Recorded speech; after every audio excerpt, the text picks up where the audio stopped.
twongeye turatomboye bana b'Imana kuko tugiye guhura n'Imana ahangaha kuri buri munsi. Imana idukunda byahebuje. Ku izina ry'Imana Data na Mwana na Roho Mutagatifu, amen. Bana b'Imana ni muhumure dusange Yezu adusanganire ahangaha kuri buri munsi. Kuri wa kabiri w'icyumweru cya 17 aho duhimbaza abatagatifu Ana na Yokimu, ababyeyi ba Bikira Mariya, tariki 26 Nyakanga 2022.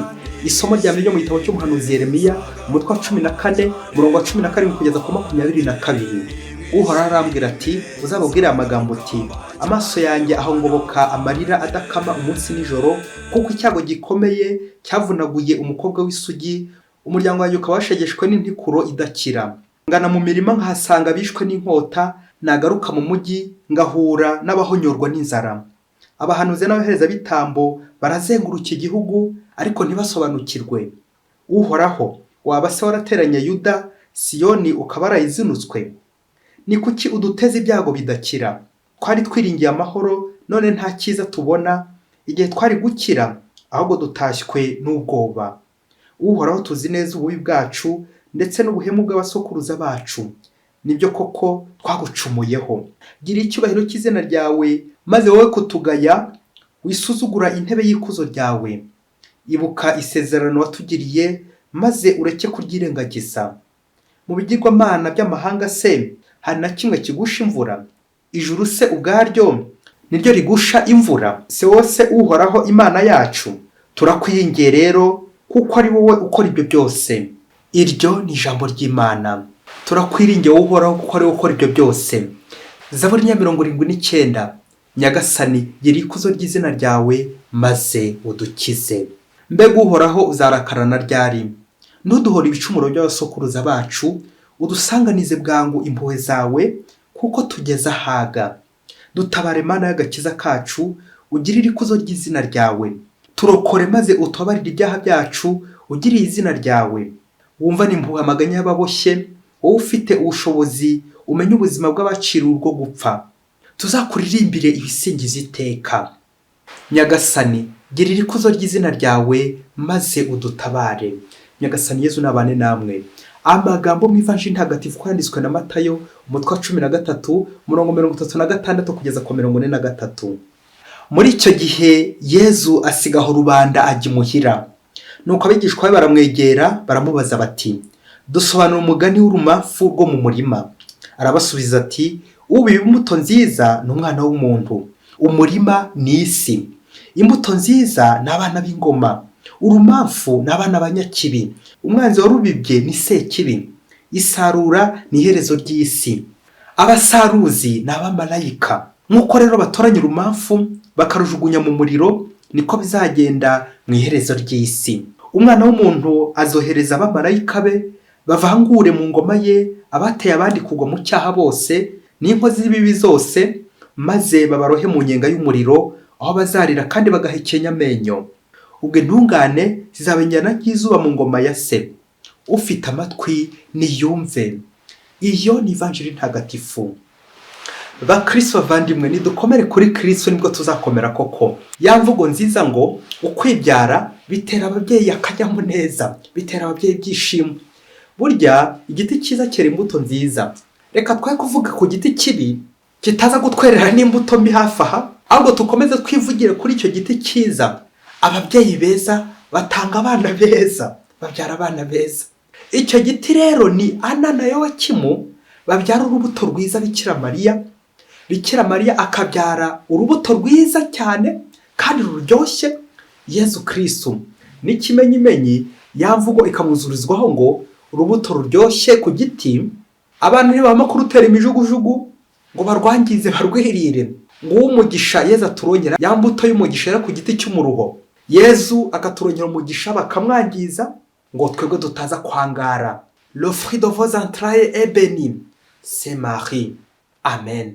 Yezu turuka muri iyi miryango ya Ana na Yokimu, niyo natwe tubesheje ahangaha tukamusingiza, tukamusanga ngo adusanganire. Ba Ana Mariya, Ana na Yokimu, nimwubahwe. Amasomo y'umunsi araryoshye cyane, aradufasha kuzirikana ku ijambo kunonosora, approfondissement.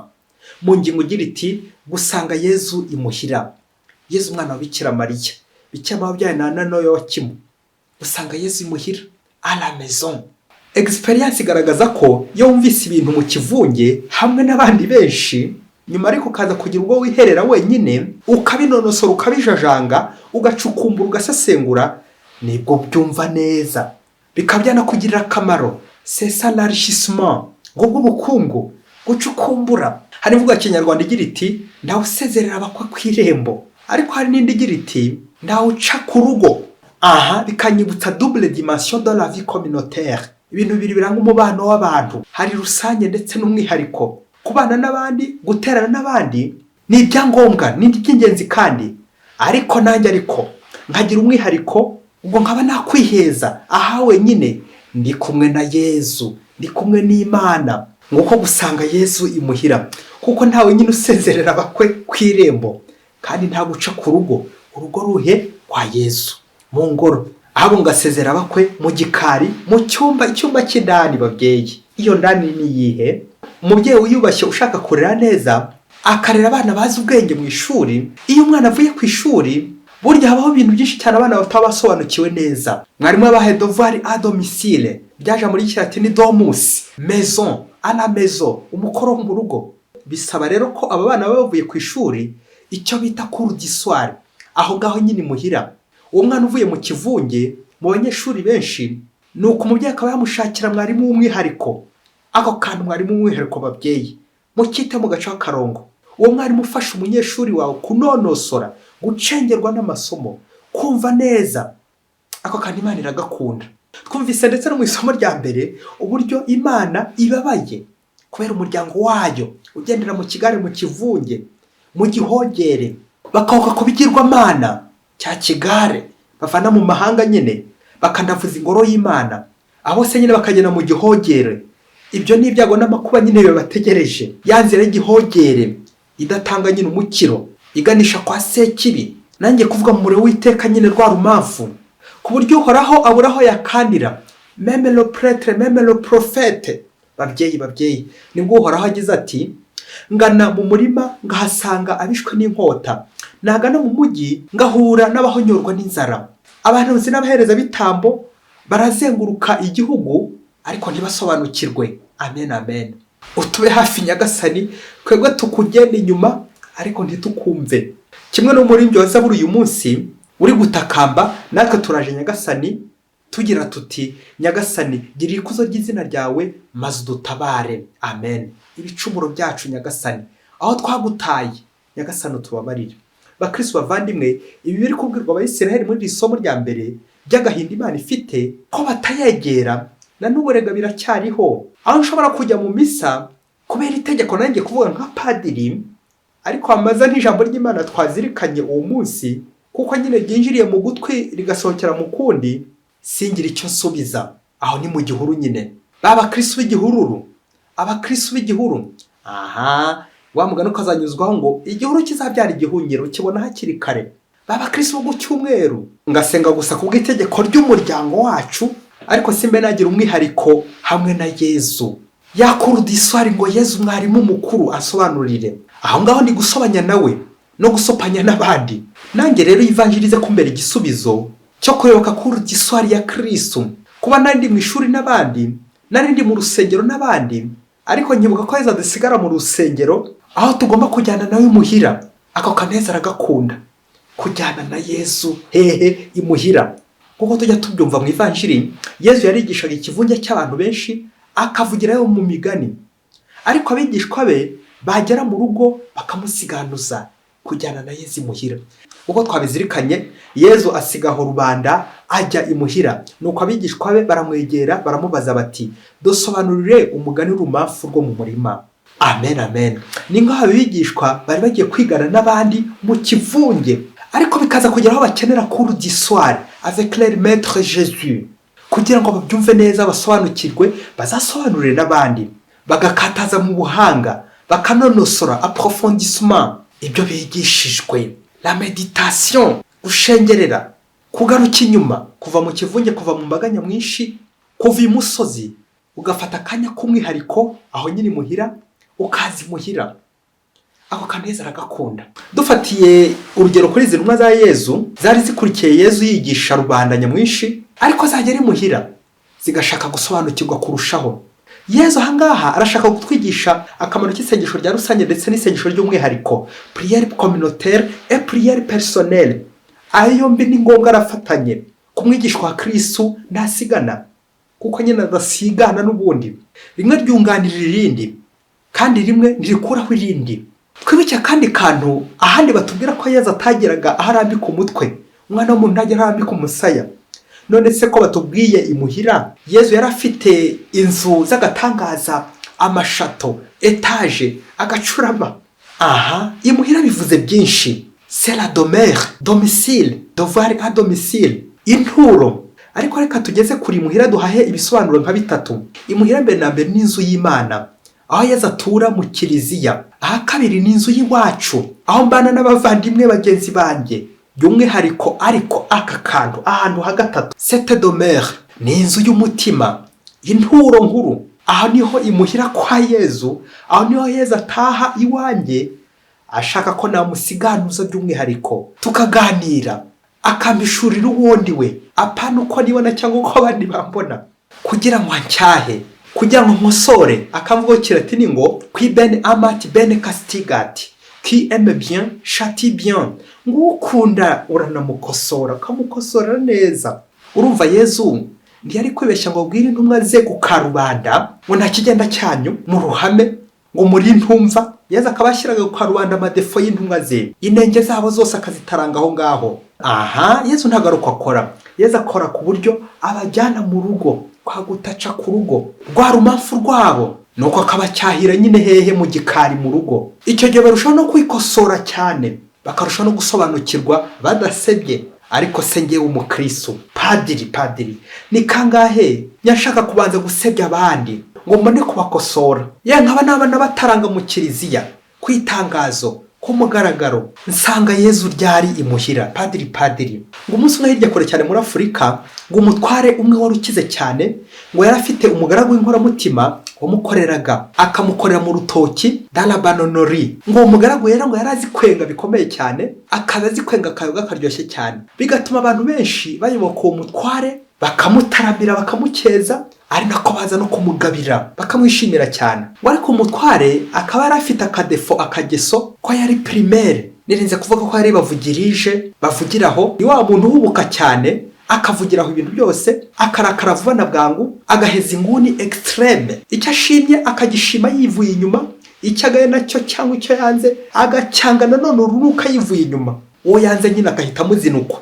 Bene abagaba byanumva n'amabwire vuba, mbese agahubuka. Ngo rero ngo umunsi umwe abakozi bandi bamukoreraga ngo baza kumuregera wa mugaragu wajyaga umwengera akayoga karyoshye, ngo yari yaragize umwizerwa, ngo aramwengera inzoga da.